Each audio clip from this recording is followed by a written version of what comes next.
Who's ready to build a bioactive tank, baby? Let's go!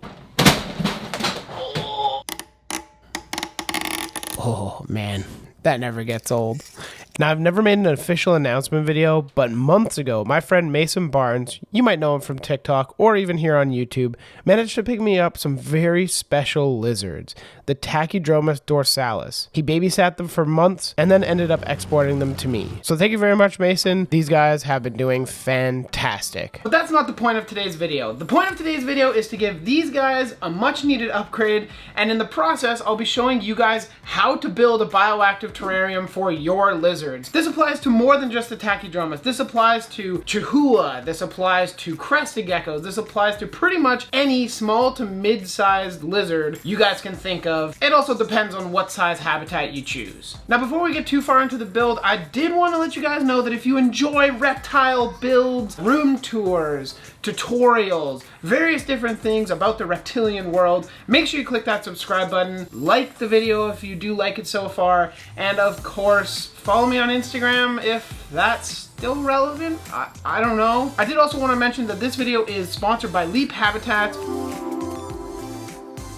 I want to thank the crew at Leap for sending me some enclosures, and I can't wait to get the Tachydromus in their brand new setup. If you are coming back to this video for a second time and you're just curious about a certain part, you can look through the chapters. There'll be the substrate, lighting, the tank itself, everything you could possibly want will be in the chapters of this video, so make sure you check it out if you're coming here and trying to learn a specific part. Now, the first step in setting up a tank is actually having a tank to set up, and that's what we're going to talk about now. Now, the Tachydromus are going to be going from this 12 by 24 Exoterra. I got it. To this 22 by 17 by 24 Leap Habitat. No Exoterras were harmed in the filming of this video.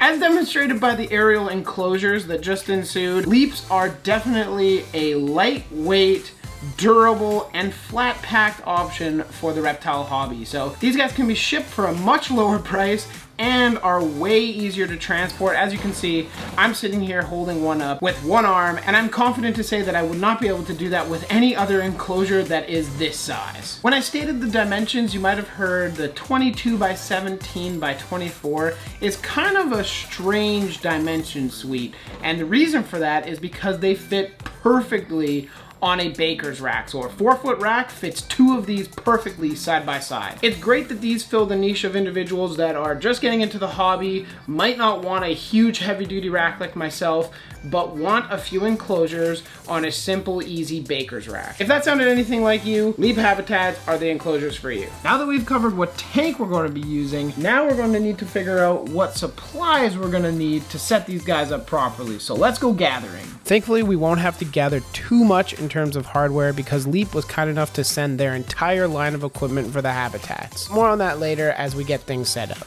Right now, we need to focus on our hardscape materials, and first up is wood. There's a lot of factors that go into deciding which wood is right for your enclosure. In this case, humidity will be elevated, but not dart frog level high. I'm gonna go for one of our softer woods. We conveniently cut down an apple tree last summer, so I'll be using that. Additionally, there will be some cork bark sprinkled in here and there. Those will be some smaller accents that will be a little bit less prominent in the setup. Now that we've addressed which wood is going to be used in this tank, you should go about and find whatever wood works best for you. There are so many options out there that I can't possibly go over them all in this video. So with that said, we can move on to the substrate level of the tank, and that starts with the drainage layer. In this case, we are using expanded clay balls, or leca, otherwise known as hydroton. There's a ton of different names out there for it, but you can find it at local garden centers. You can find it at aquaponics shop. That's the cheapest place to find it. Then we need to find some penetrable barrier to separate the substrate layer from the drainage layer. In this case, I'm using fiberglass window screen. Now that we have the drainage components of the substrate layer,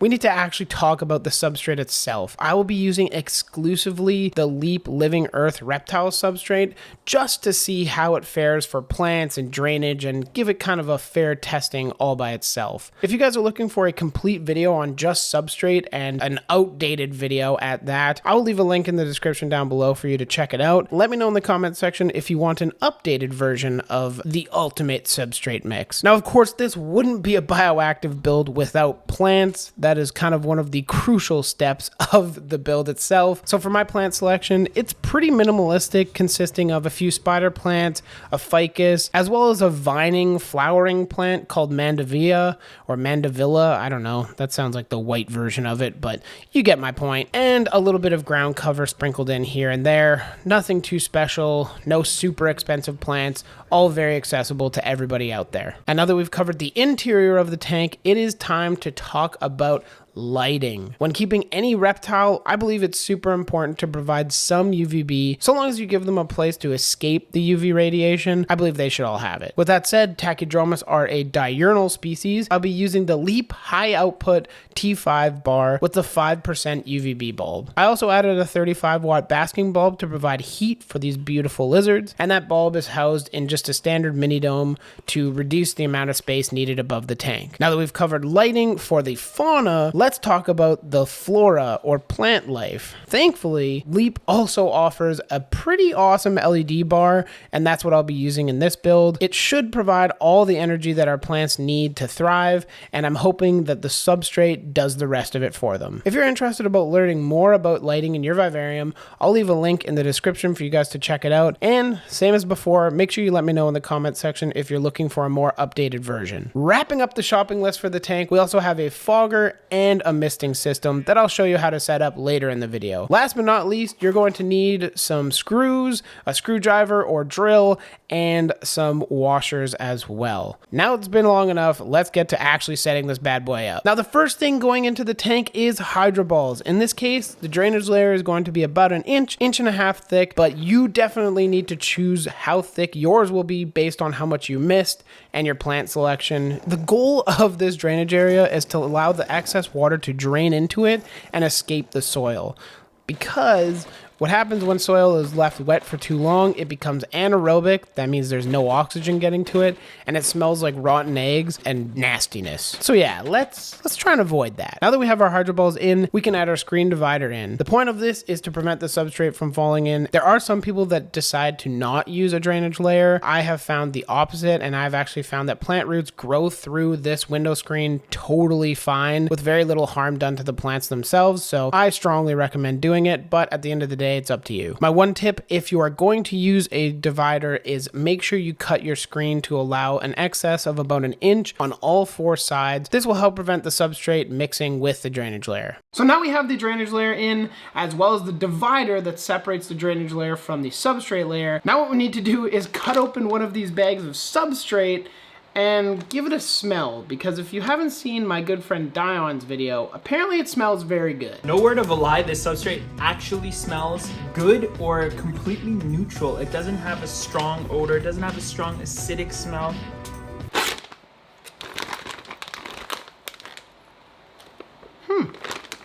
It's got a very rich, earthy smell to it. I wouldn't call it sweet. If you guys were wondering what your substrate smells like, go give it a whiff and let me know what you think it smells like in the comments down below.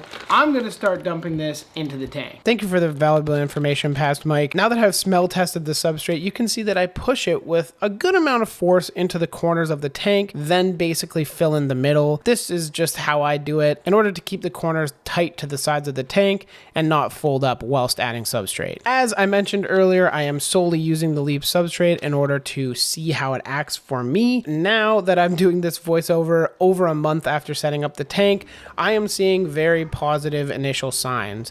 The plants are growing well, they are flowering, they have adapted well to the environment. So I would say that if you're looking for a decent all-in-one substrate, I would strongly recommend the substrate made by Leap Habitats. So great job to the folks at the Leap Lab. Continue what you're doing, and I look forward to seeing any other substrates that might be coming in the future. I suppose I should say that in case anybody's wondering, I did end up using about 5 bags of their substrate in this build. That's a lot of substrate. I'm sure you could get away with using a little bit less. I just figured I'd go all in. Now that the substrate is in, it is time to get to the hardscape or adding your wood to the tank. When you're setting the wood, take your time. Don't be afraid to restart. ask some friends, maybe post to social media or whatever, and see what people say. It's also critically important to consider basking spots and UVB zones. Please, this is something that so many people miss and is crucial to setting up a long-lasting enclosure for your reptiles. After I had the wood arranged in a manner that I liked, I actually left it overnight and came back in the morning to see if I still liked it. This time, turns out I did, so I proceeded to the next step of anchoring the branches in the leap habitats. This is a feature that is quite unique to the leap habitats, especially when compared to glass tanks. Being able to anchor the branches to the sides with screws or nails. What I found was easiest was I arranged the wood in the tank where I wanted it. I slightly displaced that wood and poked through it with like a push pin in order to see where on the outside the branches. Then went to the other side, the outside of the leap habitat, and drilled a hole both through the leap itself and through the wood. This makes sure that the wood doesn't split when you're inserting the screw. After that, I simply screwed it in. In this case, I decided to use a washer because the weight will be more evenly distributed around the tank. Especially for larger pieces of wood, I strongly recommend this method. After I was able to secure the main pieces of wood on the tank, I placed the lesser pieces of wood in the spots that I thought they would look nice. I was then able to stage the terrarium with the plants in their pots in order to confirm which location I would like them. Whilst doing this, I was able to consider the light levels, the growth habits, and what the tank might look like in the near future rather than just in the now. After the staging, I had a great idea of where I wanted stuff. I just decided to start planting it up.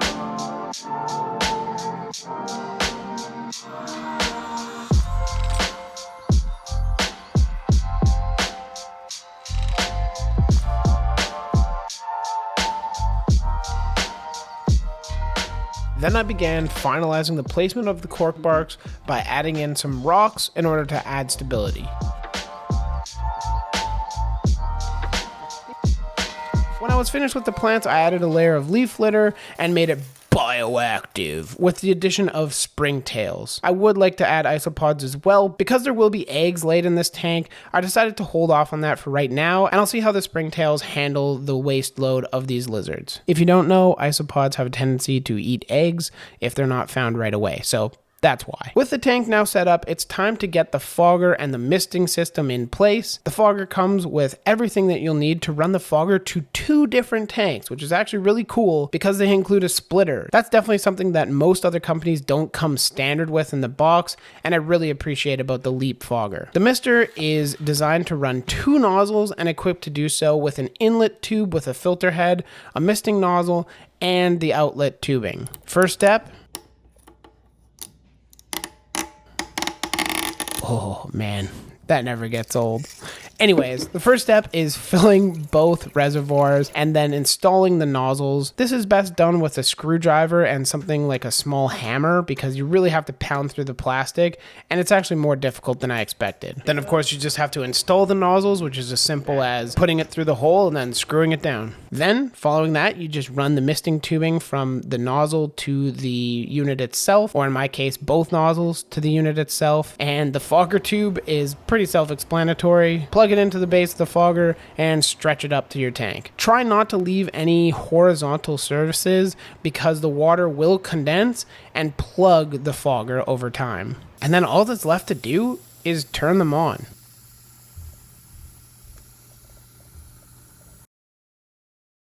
There you have it, a fully bioactive terrarium for your reptile, although I guess we are missing the reptile part of this. After letting the tank establish for a few weeks and double checking UV levels before I put them in, I had my dear friend India do the honors of introducing the Tachydromus into their new home. There we go. Absolutely not. Go ahead.